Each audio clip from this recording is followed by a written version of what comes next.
Hi, welcome back to my channel, Tea Time with Peace and Joy. I'm Doris. So today we are going to talk about how not to overwhelm yourself when you are trying to achieve your goal.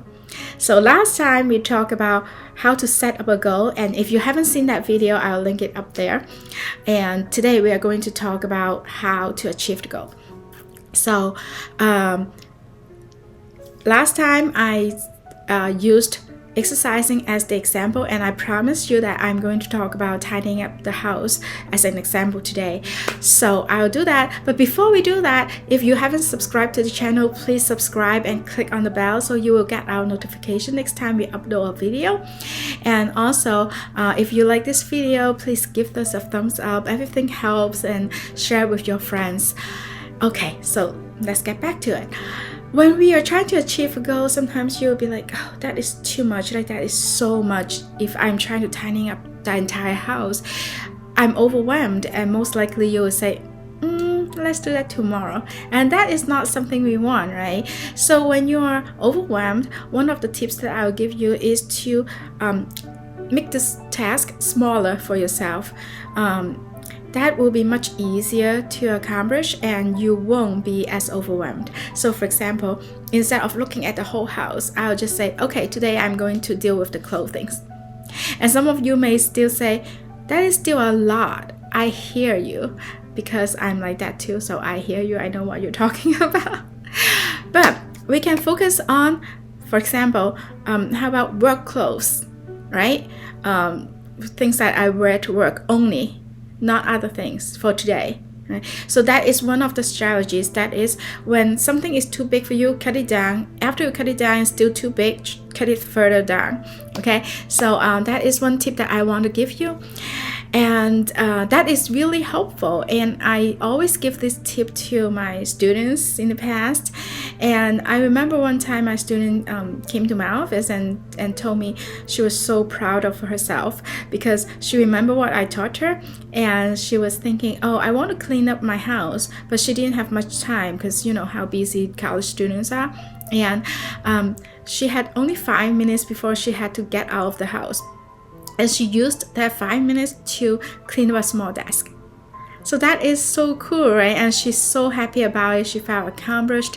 And so when we are cleaning up, and after we achieve that, that gives us the happiness, the satisfaction that will motivate us to further, like do furthermore. So that is really important for you to just start small, one step at a time, but you're moving forward. Okay. And second, you have to pay attention to yourself to see if you are a negative person or not. So if you are really positive, great. But if you are always like worrying and being really negative, telling yourself, oh, I can't do it, you know, it's really too much, I really can't, then try to catch yourself in those thoughts and tell yourself, I can do it. I can do it. Really, like if you are thinking about the entire house, you can eventually do it, right? If you do one part at a time. So number 3, try to find different ways to relax yourself in the process. And that is really important to do. And we had some videos before telling you how to relax yourself. For example, you can maybe do some breathing exercise.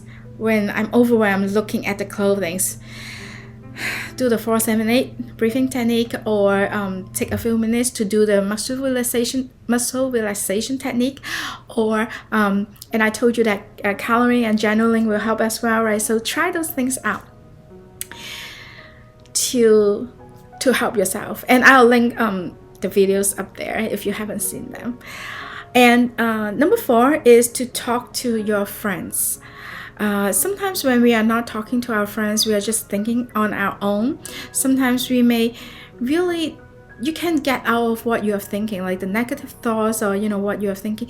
You can't be objective about it. But when you are talking to your friends, even before they give you any advice, you are more objective to the whole thing, because you just talk to someone and you hear yourself talking.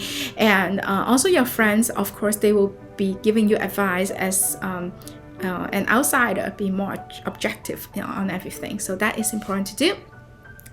Number 5, that is to give yourself a little break.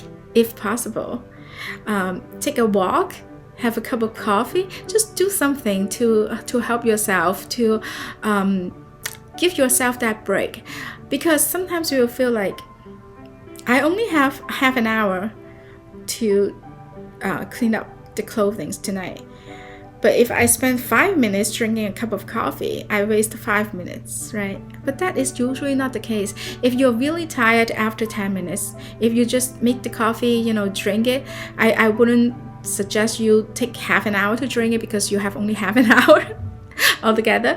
But if you take that few minutes, usually that will freshen you up. And you will be like, okay, I can do it. Let me do it. So that will be really helpful. I remember I got this tip from my teacher in elementary school.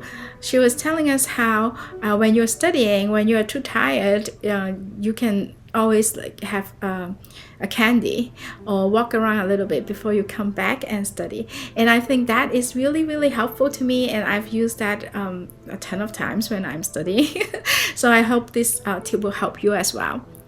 Okay, and last but not least, turn off your cell phone. We know how cell phones are really distracting, right? And when we are looking at our cell phones, like sometimes when it's just on the table, you just grab it and then all of a sudden you start looking, and then 2 hours went by. I'm like, oh, what did I do? Right? Why did I waste that time? So that is really important when you're trying to achieve what you are trying to achieve. Maybe put it away. It's best to turn it off because we are lazy. We don't want to turn it back on because although it's doing the work, but we don't like the weights, right? So usually you won't do it. And of course, I understand some of you may not be able to do it because of work or family members who need to contact you. That is okay.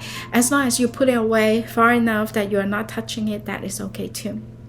Okay, so at the end, I want to wrap up and remind you the points that we talked about today.